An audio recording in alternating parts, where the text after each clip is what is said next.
Ambereen, hello, how are you doing? I'm well. How are you? I'm good, thank you. I'm really good, and I'm delighted you're joining us. Thank you so much. Um, we're starting these films by asking contributors to introduce themselves and give us an overview of their work. So, would you mind doing that, please? Sure. My name is Ambereen Dadabhoy. I teach literature at Harvey Mudd College in Claremont, California. And just a little bit about Harvey Mudd, it's a school that only grants STEM degrees. So I teach in an interdisciplinary department, Hmm. which has been fantastic for me in terms of the freedom that I have Hmm. to do the kind of research that I want.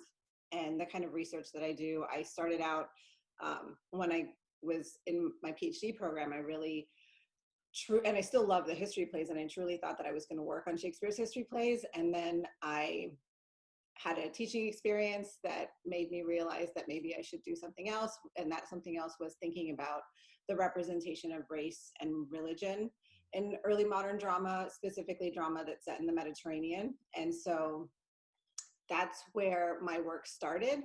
Since then, I have sort of separated thinking about race from thinking about religion in a lot of my work, and then also then come back to thinking about race in the Mediterranean, because I think a lot of the conversations that we've had about the Mediterranean as a location have been centered a lot more on religion and cultural difference. And race gets in there through culture and religion, but the interrogation of Blackness in that space, and particularly what is happening with enslavement and Black identity, I think has been elided, at least in terms of the folks who are working on English literature. I think some historians are doing more with that than we are.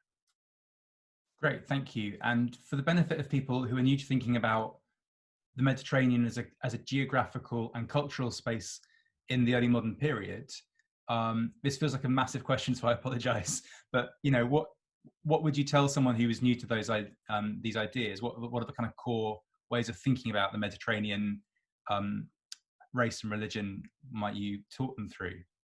Mhm. So that is a huge question. I'll try to break it down to what I deal with. I mean, the Mediterranean, I think, is right. It's the Middle Sea. It's the sea that is connecting Europe to Asia, to Africa, to the Atlantic. So as a space, it's doing a lot of work, right? There is a lot of work happening there in terms of trade and traffic. It's a symbolic space too, in terms of these are both boundaries and frontiers, which are also then places that bring people together, right? And so they foster close intimacy between people who might have different religious traditions, people who might have different linguistic traditions, people who that might have different cultural traditions, right? So it's automatically the space that is a contact zone that facilitates movement. And you have movement of people, movement of ideas, movement and then these boundaries are fluid too, right? You have empires sort of taking over land and then having to recede from that. And so you have cultural shifts that you can chart to. So it's a very interesting space to look at for those moments when we want to think about how the English were navigating cultural difference, especially in the drama, because so much of the drama is set in this geography. Yeah, thank you. Um, so we're thinking both in terms of the lens of real Mediterranean politics, geopolitics, and what on earth the English think is happening in the Mediterranean, and how that impacts on the stories they tell in plays. You've also mentioned the issue of empire, and I guess one of the peculiarities of this historical period for people who are new to thinking about empire is that this is a period very early on in the days of the kind of proto-British Empire or proto-English and Scottish empires. And we have very different kinds of empires in play in the Mediterranean, where England is not even a bit player, I presume is fairly absent beyond diplomacy. You might want to correct me on that one, but yeah, what sort of cultures, countries, if that's the right word, nation states, empires are we talking about here? Mm-hmm. So I'm really bad at dates, but I'm gonna try. I'm gonna try for a date right now. That's brave. I'm bad at dates as well. I'm pretty sure the Levant Company gets established around 1580. I'm gonna say around somewhere around there. That might be the correct date or not. But so they're starting trade in that region, right? And it becomes it's one of the most profitable trading companies until the East India Company, of course, gets going, and that I think is around 1600 or so. But the Mediterranean is occupied already by the Ottoman Empire. The Ottomans in 1453, of course, we know, conquer Constantinople. That turns into Istanbul. So they have sort of approached or taken the seat of the Eastern Roman Empire in Byzantium, and they lay claim to the sort of, they call themselves, the Ottoman emperors start to call themselves the Caesars of Rome, right? So they lay claim to a kind of Roman European identity by virtue of conquest. So, and they occupy much of the Mediterranean basin. If you imagine it in your mind, here's the Mediterranean, here's the Ottoman Empire going into Eastern Europe and into what we would now call much of sort of the Germanic states in the period. So that, and then you also on the western side of Europe have the Habsburg Empire with Spain and other Germanic territories. So they're really in charge. In Europe, or not in Europe, in Africa, the northern part of Africa, you have Egypt. Trying to conjure this map in my mind right now. That's okay. Egypt is under Ottoman control, and then you have all of these sort of Ottoman regencies, but then Morocco is not under Ottoman control. Certainly they have alliances with the Ottoman Empire, but that's its own independent polity. And then in certain parts of North Africa, you have Spanish-controlled regions, small Spanish-controlled regions. So really, this geography is controlled by what we might consider, and I hate to bring up a sort of notion of East and West cultural difference or clash of civilizations, but you have the Ottomans and other Islamicate empires on one side of this geography, and then you have Catholic powers on the other side, and then you have England over here in the hinterlands, not Catholic, sort of coming in and trying to figure out how they can position themselves in this region. And what we see in the drama then is not necessarily very many English characters, but we certainly see then European characters who will be Italian or who will be Spanish, sometimes even French, and they will be Catholic, but they stand as surrogates for the English because they occupy the heroic positions against the Ottomans or against any kind of Moorish character. And Moorish, I know, Moor is a complex term, which can mean Black, which can mean Muslim, which can mean Arab. So that term is never taken as any kind of stable signifier other than there's something different here. So it's a mark of racial difference. Yeah. Yeah, thank you. And yes, you're right. We don't want to be reinforcing kind of east-west binaries. And I guess the geographical map you're conjuring for is really fascinating because there's a kind of southeast and northwest world going on, but at the same time, those worlds are contesting for each other's spaces in really interesting ways. And I guess both sides are also reading the Mediterranean via the Romans. So there's kind of a legacy of Roman Empire. I mean, even in the fact we call it Mediterranean, as you said at the outset, everyone is reading it via and hoping to have the mantle of a previous great Mediterranean empire as well. And I also don't want to suggest about the Mediterranean that it's only a space for contest, because we have so much also collaboration. There are so many treaties. Venice was often called the Turks' courtesan, right? Because the Venetians would have very good relations with the Ottomans at the same time that then conflict would break out too. So it is very much a space where people are working together, negotiating how to live with each other. And that's what I think is really fascinating about thinking about studying border zones or contact zones, that there's so much negotiation happening to survive together. And yet often we focus on the conflict angle. And I think the conflict angle is particularly attractive in our current moment, where the US at least has been waging a war on terror in Islamic geographies for over 20 years, right? And so the old conflict seems to justify this new conflict. And so we need that conflict narrative to be able to do what we're doing right now. Yeah, and yet, as you say, there are all kinds of negotiations and trades happening, and you were very brave to start dating things. I always say that history, like humans, is hard to date, and try very hard not to get involved in maths or numbers. But one of the things that's really striking when you start thinking about the dating of those early trading companies coming out of England is how contemporary they are to the establishing of the playhouses themselves. And it feels like, you know, these spaces which are trading in imaginative stories and politics and stories about religion are happening at the same time as these new experiments in and these new imaginations of international relationships and the possibilities of cross-national business relationships as well. So if it's all right, can we turn to the plays then? You've been telling us about plays imagining the Mediterranean. Would you mind either telling us about particular plays, or are there particular playhouses or moments in the early modern period which start to think about the Mediterranean? This is a very open question. Basically, tell us anything you think is exciting about the English playhouse's engagement with these Mediterranean worlds. There's so many plays, so I'll narrow it down to a few.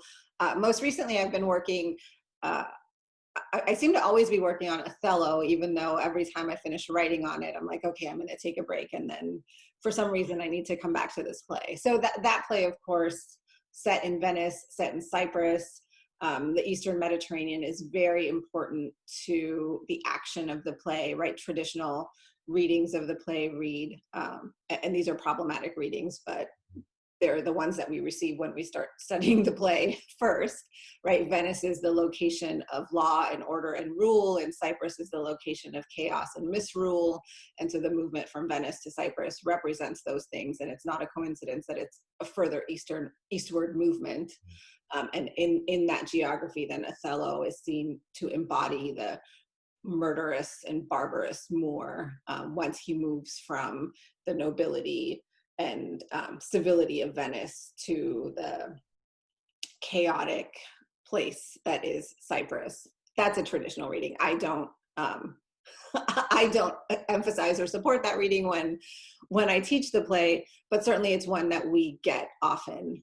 And so that the Mediterranean becomes a location for experimentation, for change, for this notion of going native, which means that when you're in a foreign geography, and the you here it's never me, it's a conjuring of an English subject that is usually male, that is probably white, that is from a class that could be a merchant class or maybe some sort of gentry class, who goes to this other geography and is seduced by material things.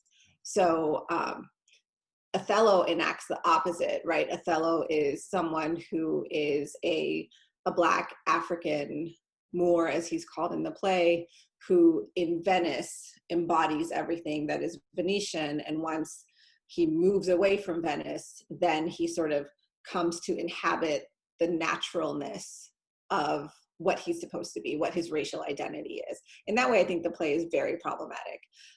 And I don't know how one rehabilitates this play. I don't ever try to do that. Other plays that I'm thinking about are two that I've been writing on recently. One is The Battle of Alcazar, which is a very early play that deals with the Mediterranean. And this time we're dealing with the Western Mediterranean, because The Battle of Alcazar is a play about Morocco. And it's a play about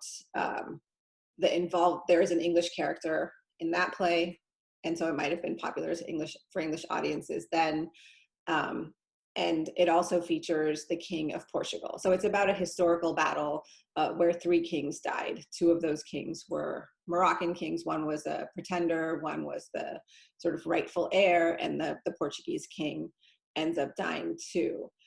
And in that play, we don't necessarily have this notion of going native, but what we do see in that play, what that play I think establishes very much is a notion of race and Blackness tied to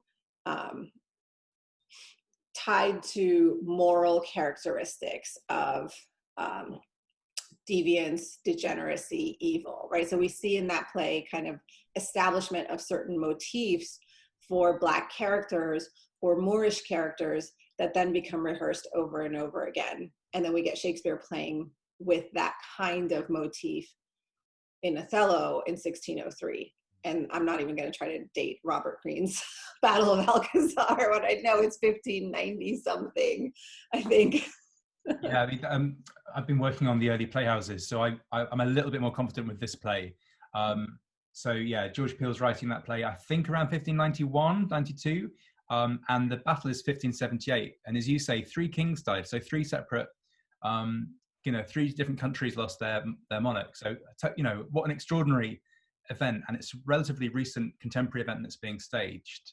Mm-hmm. And I don't know if, feel free to correct me on this, Ambereen, if you think this is less interesting, but for me, one of the striking contrasts between those 2 plays is that the white Europeans are the racial minorities in the demographic of Battle of Alcazar, whereas in Othello, as you've said, that is very much Othello's position. And I don't know, does that change anything in terms of the relationship of the 2 plays? I think it does. So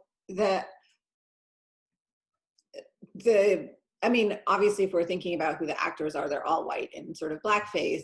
But I think that the play is very interesting, and it might have been interesting to the early moderns for this same reason, is that because it really foregrounds this foreign conflict, and it really puts in a heroic position, a Black character, right? Something that obviously we hadn't seen before on the stage, and we don't really see later on the stage either. What for me is really interesting about that play is thinking about how scholarship about it has really transformed the heroic Moor into a white Moor, which we don't see in the play text, but we see the source that Peele bases his play on, talking about the whiteness of this Moor. And that the way that he talks about that whiteness has been read by critics to be not a symbolic whiteness, but a literal whiteness, right? And so this notion of whitewashing this character that is very obviously a Moor plays into then the ways in which we as critics of this period have transformed Moor from Black into a more ambiguous racial identity. That is sort of unmoored from Blackness to Arabness, to tawniness, to all of these other things, right? And so my research is really about thinking through the need to make the signifier more expansive and make it mean more things, and what that does, how that then marginalizes the Blackness that I think is rooted in this word and this term and this designation. Again, a big question, but do you have a solution for that problem? Andy, we are not in the business of giving solutions. We are in the business of raising questions. Right. But I guess thinking about how to open up that space, either for students or for other readers.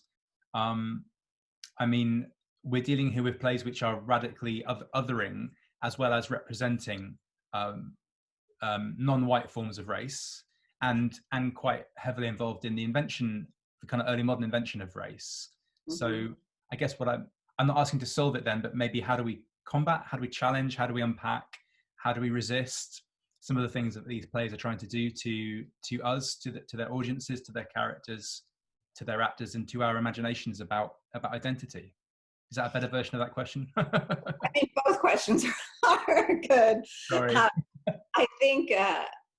I think one of the things that I have been coming back to more and more in my research is thinking about how when we produce scholarship, we rely on the archive of scholarship that has come before us.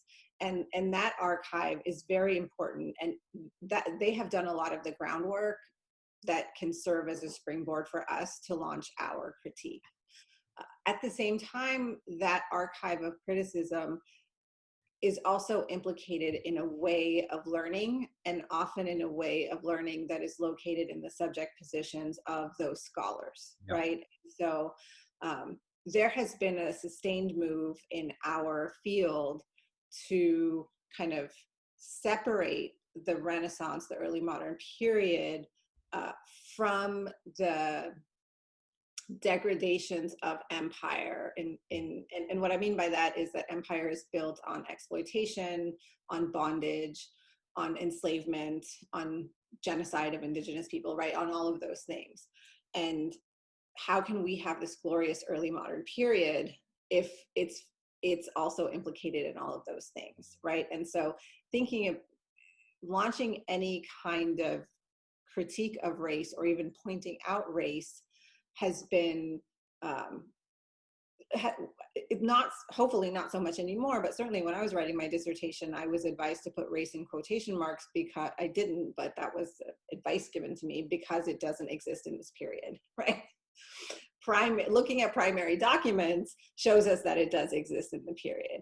So the scholarship that we rely on, to come back to the kind of point that I was making, the scholarship that we rely on often has a kind of white way of knowing, and that white way of knowing is couched as an objective way because whiteness doesn't see itself as racialized. Right? Whiteness is never positioned as racialized. It just is a position from which to speak and to define. So I think one of the ways that we can actually look at these texts and sort of apprehend what they're trying to tell us is to have an awareness of our own lack of racial literacy and our own positioning in terms of how we read and how we've been trained to read. And many of us have been trained to read and not pick up the racial clues in these texts because we've been trained to think that race doesn't exist in this period. So if we actually think that race exists in this period and read with that lens, we will be approaching the kind of analysis, I think, that will let us see this world for what it was trying to do and say. Yeah, thank you. That was a brilliant and profound reply. And I'm trying to think about how to link it back to some of the early conversations we're having about those two plays. But in a way, that was partly what was driving my question about Alcazar's demographic. And you make the very important point that it's a fictional demographic, not a demographic of the cast.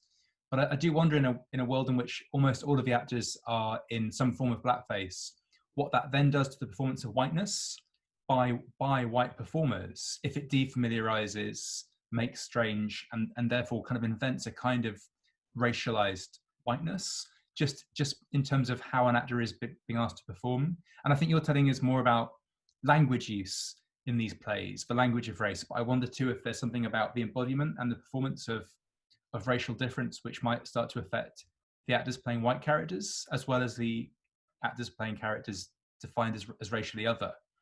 I don't know if that makes... It does. And I wish I did more with performance and acting, but I just thinking about the way that the play constructs these characters, I think about Sebastian's role as this kind of white savior, right? And so even though he is the minority in the space that is largely a Black African space, the way in which that character is given status because, you know, he's going to bring his invading army and help these people, and really the utter villainy of Muli. I'm going to get all of them confused now. It is. I mean, this is the problem. This is the play's fault, isn't it? Because the play seems completely baffled by I mean, calling it Muslim terminology is completely the wrong thing to call it, because it's not. But it attempts to use what it thinks of as Muslim terminology, and it just becomes uber confusing. Yeah, yeah, it is. I mean, when I was writing on this play, I had to check so many times just to make sure I was like the right character was doing the thing that they were trying to say. Abdul Malik is the one that survives, right? And he's called something else. I think he's called Muliset in the play, and then he gets a name change. And then I think Muli Hamid is the bad one. Muli Muhammad might be the bad one. In I'm any just case, nodding. right, and if Muli Muhammad is his name, right, Muhammad is a kind of bastardization of the prophet's name, right? His blackness is so over the top, right? We can see in that character all of the over the top villainous characters that we see in other early modern plays, very much like Tamburlaine, except Tamburlaine isn't necessarily racialized. I mean, he is racialized in a certain kind of way, but not necessarily in the same way. Just to But I think, interrupt, sorry, Ambereen, just to interrupt for the viewers. Tamburlaine is a contemporary play written about 2-3 years earlier about a, I guess there's room for debate about quite how he's being racialized, but it's a play effectively set in roughly in the Middle East. I mean, he gets everywhere, but it's sort of about a Middle Eastern warlord. Again, feel free to correct my terminology if you want to, but just make sure people know where you're going with this analogy. yes, thank you. Thank you for the reminder.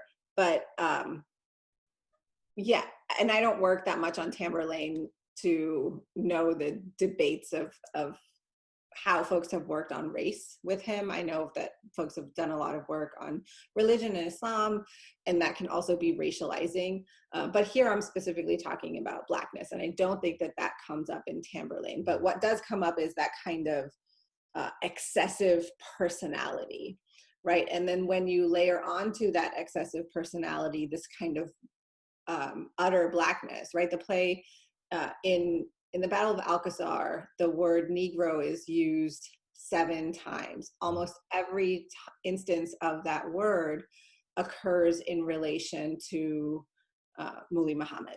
So that is also doing a lot of work in terms of emphasizing his Blackness and his difference from the other Moorish characters, right? And I think that that's really the important thing in terms of thinking about performance, right? This hyper Blackness, this hyper visibility that's given to this character must then sort of inform how his Blackness has to be performed in a different register from the Blackness of the other heroic Moors of the show. Yeah, thank you. That's really helpful.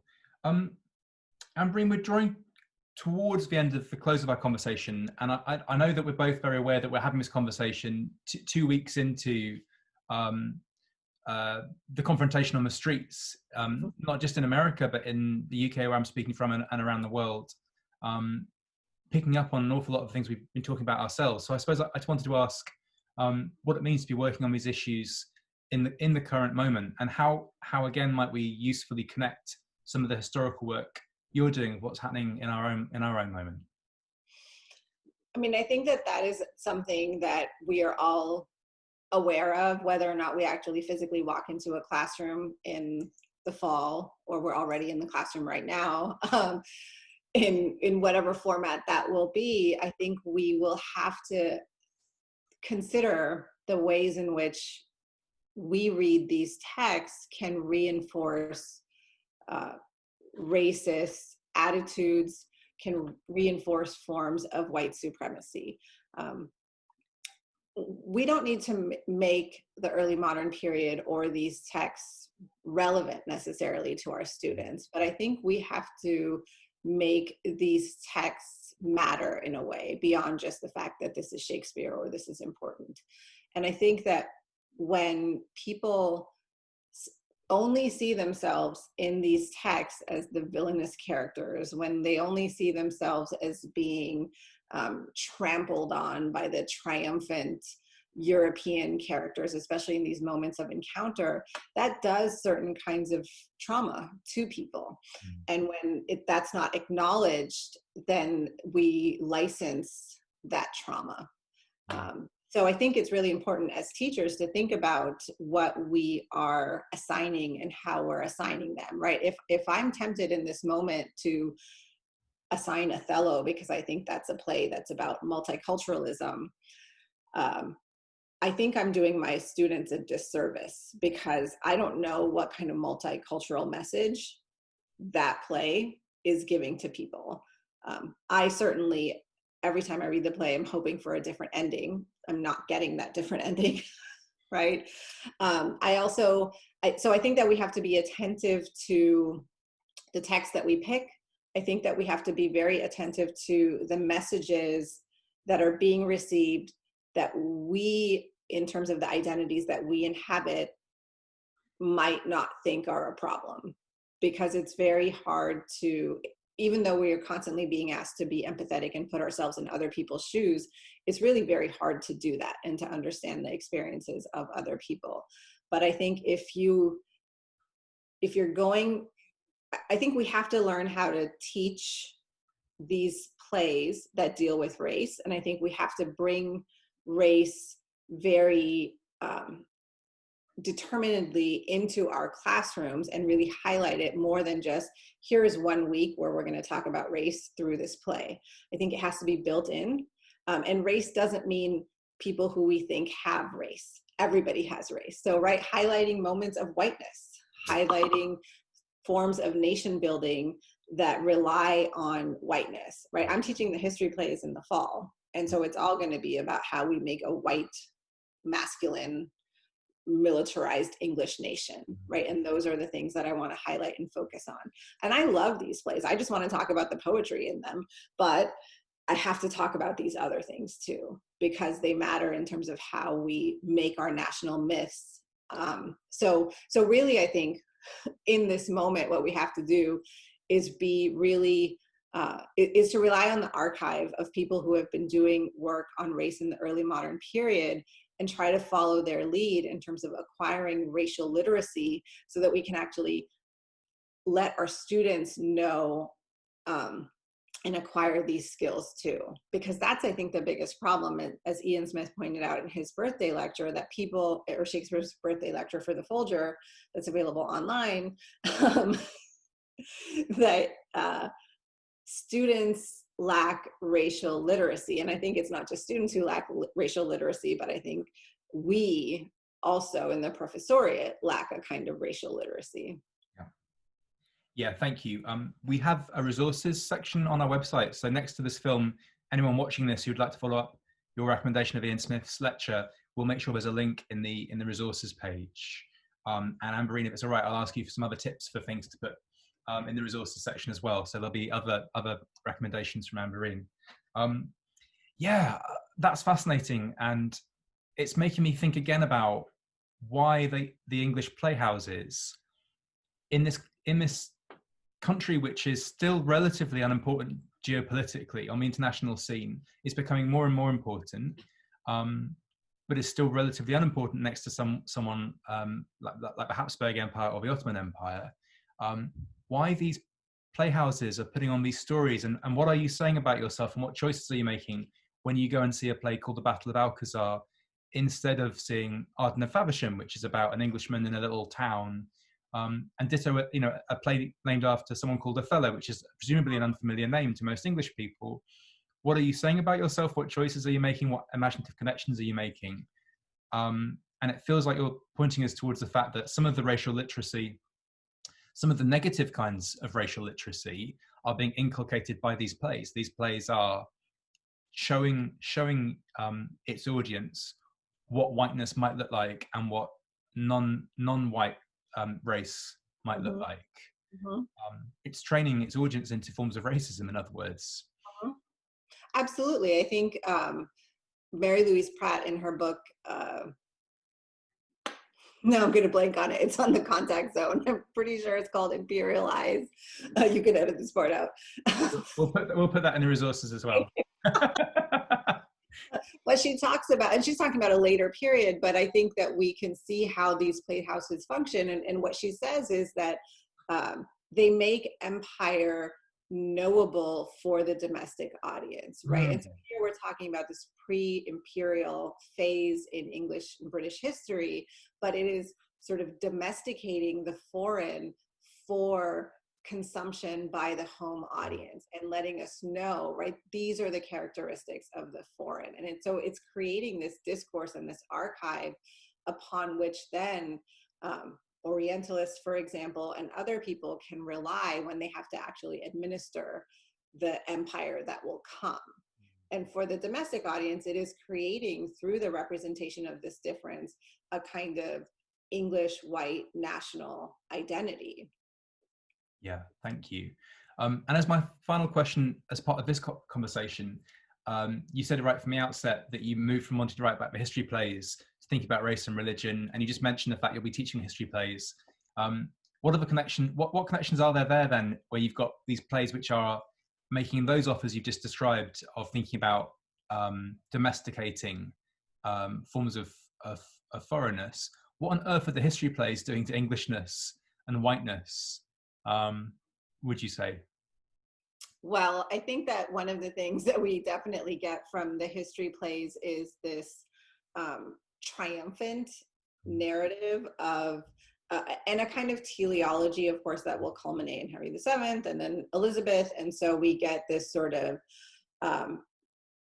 notion of this English infighting and bickering and this family feud, but on a grand scale, right? And so elevating the really kind of provincial or parochial internal conflict of this family to a national kind of pseudo-imperial level, right? That can then be on the level of the kinds of great histories that we see coming from the Ottoman Empire, right? So when Knowles collects his history of the general history of the Ottoman Empire, that is like a over 1,000-page folio, right? It is huge. It is sort of massive, chronicling like a millennia of history. The English might not have that level of a history, but what the history plays do in staging this conflict and in dramatizing it in this way is to kind of make the English nation as great as all of these, and for it to have a history as worthy of empire as all of these other real empires do. Yeah, great, thank you. Ambereen, I realize I forgot to warn you about this, but we tend to end our videos by asking yet one more very generic question, so apologies. But we're ending by asking contributors what the word literature means to them. So where it sits in their practice, in their vocabulary, either as a professional or as a kind of personal reader. It's a word which I often find quite troubling, so I don't feel like you need to be super positive about it. But yeah, do you mind telling us a little bit about what that word means to you? Sure. I think that literature, and this I'm just stealing from Marjorie Garber's Loaded Words, but I think literature is good to think with. And that is definitely something that I try to bring into my pedagogy, because when you teach non-majors who don't necessarily buy into literature in the same way that an English major might, right? We automatically think, oh, well, I'm an English major, therefore the object that I study is worthy of study simply by virtue of that. For me, teaching STEM students, I sometimes have to make the case for the worthiness of the object that we are studying.